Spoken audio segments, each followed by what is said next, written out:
अध्याय 1। वह लड़की जो क्रिम्सन में सपने देखती थी। रात शांत थी, बस बारिश की फुसफुसाहट खिड़की से टकरा रही थी। मेहर कपूर का ब्रश कैनवास के ऊपर रुक गया। ब्रश पर लाल रंग की बूंदें चिपकी हुई थी, गहरे रक्त के रंग जैसी, जैसे चांदनी में बहता खून। उसे नहीं पता था कि उसके हाथ क्यों कांप रहे हैं। बस इतना पता था कि जब भी उसकी आंखें बंद होती, वह उसे देखती। एक चेहरा जिसे उसने कभी नहीं देखा था, फिर भी भुलाया नहीं जा सकता। लंबा, पीला, आंखें धधकते अंगारों जैसी, होंठ जो प्राचीन रहस्य बोलते हुए लगते थे, और उन आंखों के पीछे कुछ अलौकिक। मेहर, तुम फिर से उसी चेहरे पर अटक गई? उसकी रूममेट मीरा बिस्तर से बोली, फोन पर स्क्रॉल करते हुए। पिछली पेंटिंग वाला ही दिख रहा है। मेहर ने जवाब नहीं दिया। बारिश बाहर तेज हो गई और उसे अजीब खिंचाव महसूस हुआ, जैसे छायाएं ही उसे देख रही हों। वह अब तेजी से पेंट करने लगी, हाथ किसी अदृश्य शक्ति द्वारा चलाया जा रहा हो। जब उसने आखिरकार ब्रश रखा, तो उसकी सांस थम गई। कैनवास पर उस आदमी की निगाहें लगभग जीवित लग रही थी। आंखों में हल्की लालिमा झिलमिला रही थी। तभी लाइट्स झिलमिलाईं। फिर से नहीं, मीरा ने फुसफुसाया, फ्यूज देखने के लिए उठते हुए। पर मेहर केवल पेंटिंग को देखती रही। एक लाल रंग की बूंद उसके चेहरे से नीचे फिसली, या वह खून था? तभी उसने सुना एक फुसफुसाहट। उसका नाम? मेहर। वह घूमी। कोई नहीं था। बारिश अचानक रुक गई और उसकी जगह केवल एक भारी धड़कन की गूंज थी, उसकी नहीं, बल्कि प्राचीन और गहरी। उसने अपने हाथ को सीने पर रखा, कांपती हुई। और फिर उसने उसे देखा, सिर्फ एक पल के लिए, खिड़की में अपना प्रतिबिंब। एक आदमी खड़ा था, हिल नहीं रहा था, आंखें अंधेरे में हल्की चमक रही थी। सुंदर पर डरावनी, एक आलोचक फुसफुसाया। उन आंखों में जान है, किसी ने कहा। वह ऊपर देखी और थम गई। कमरे के दूसरे छोर पर एक आदमी खड़ा था, उसे घूरते हुए। लंबा, तेज चेहरे वाला, मोल्टन गार्नेट जैसी आंखें। वह वही था जिसे उसने सपनों में देखा था। उनकी निगाहें मिली। सारी दुनिया धीमी पड़ गई।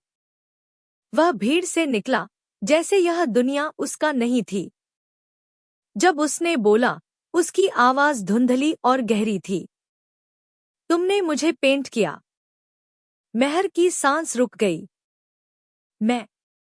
मुझे तुम्हें नहीं जानती। नहीं, उसने धीरे कहा। लेकिन तुम्हारी आत्मा मुझे याद करती है। लाइट फिर हिलमिली। ठंडी हवा चली, मोमबत्तियां एक एक करके बुझ गईं। केवल उसका चेहरा रोशनी में दिखाई दे रहा था। तुम कौन हो? उसने फुसफुसाया। आर्यन, उसने कहा, आवाज इतनी कम कि रीढ़ में झुनझुनी हो गई। और तुम मेरे लिए क्यों रो रही थी कल रात? का गला सूख गया। क्या तुमने सोते समय रोया? उसने फुसफुसाया, पास आते हुए। सारा शहर ठहर गया। लोहा और बारिश की गंध उसके फेफड़ों में घुल गई। वह पल में गायब हो गया। सिर्फ उसकी आवाज कमरे में गूंजती रही। अतीत कभी मरता नहीं, मेहर। बस याद करने का इंतजार करता है। अध्याय 3। अतीत का निशान। अगली रात, पेंटिंग और सपनों के बाद भी, मेहर चैन से नहीं सो सकी। उसकी कलाई में जलन हुई। उसने अपनी बाजू उठाई और चौंक गई। वहां, उसकी त्वचा के नीचे, एक अजीब चिन्ह उभरा था, कांटों में लिपटा आधा चांद, हल्की लालिमा में चमक रहा। यह धड़क रहा था जैसे उसका खुद का दिल। उसने रगड़ा। यह फीका नहीं हुआ। मीरा, उसने चिल्लाया। मीरा नींद में उठी। क्या हुआ? देखो, मेहर ने अपनी कलाई दिखाई। मीरा झपकते हुए बोली, मैं कुछ नहीं देख पा रही। फिर से पेंटिंग की कोशिश की थी क्या? मेहर ने देखा, निशान गायब हो गया था, लेकिन जलन अभी भी थी। कैथेड्रल के खंडहर। शहर से दूर पुरानी कैथेड्रल के खंडहरों में आर्यन वेन अंधेरे में खड़ा था। उसका भाई रयान एक स्तंभ से टिका मुस्कुरा रहा था। भाई, अब इंसानों के पास आ रहे हो? वह सिर्फ इंसान नहीं है, आर्यन ने धीरे कहा। शाप फिर से सक्रिय हो रहा है। रयान की आंखें चांदी जैसी चमक रही थी। तो लड़की के पास निशान है? आर्यन ने सिर हिलाया। हाँ। तो उसे अगले पूर्णिमा से पहले मार दो, रयान ने ठंडे स्वर में कहा। आर्यन ने चेतावनी देते हुए दांत दिखाए। उसे हाथ मत लगाना, नहीं तो मैं तुम्हें खत्म कर दूंगा। रयान हंसा, ठंडा और अमर। भूल रहे हो क्या हम हैं, भाई? प्यार कमजोरी है, इसे हम सहन नहीं कर सकते। बिजली चमकी, आर्यन का चेहरा रोशनी में दिखा, दुखी, दृढ़। शायद अब मुझे मौत बनने से थक गया है। रयान की मुस्कान फीकी पड़ गई। तुम बदल रहे हो, और यह तुम्हें और उसे दोनों को नष्ट कर देगा। फिर वह छाया में गायब हो गया, केवल हंसी गूंजती रही। अध्याय 4, हमारे बीच का खून। बारिश लौट आई, भारी, ठंडी और फुसफुसाती। मेहर अब अपने अपार्टमेंट में चैन से नहीं रह सकती थी। हर दीवार उसकी आवाज याद कर रही थी। हर आईना किसी और की आंखों से देख रहा था। वह शॉल लपेटकर शहर की नींद सोती सड़कों पर चली गई। बारिश में सड़कें टूटे हुए दर्पण की तरह चमक रही थी। हर छाया उसकी आवाज फुसफुसा रही थी। आर्यन, आर्यन। मुलाकात। वह वहीं था, हमेशा की तरह। उसी खाली चर्च में, टूटी हुई स्टैंड ग्लास के नीचे। मोमबत्तियों की लौ उसके चारों ओर झुक रही थी। तुम फिर से आ गई, उसने कहा, गहरी आवाज में। मैं दूर नहीं रह सकती, उसने स्वीकार किया। वह पास आया, आंखों में भूख और दर्द का मिश्रण। निशान, उसने फुसफुसाया, उसकी कलाई को छूते हुए। यह जाग रहा है। उसके शरीर में आग दौड़ गई। दिल की धड़कन तेज हुई। मुझे क्या हो रहा है, उसने फुसफुसाया। तुम मेरी हिस्सेदार बन रही हो, उसने कहा।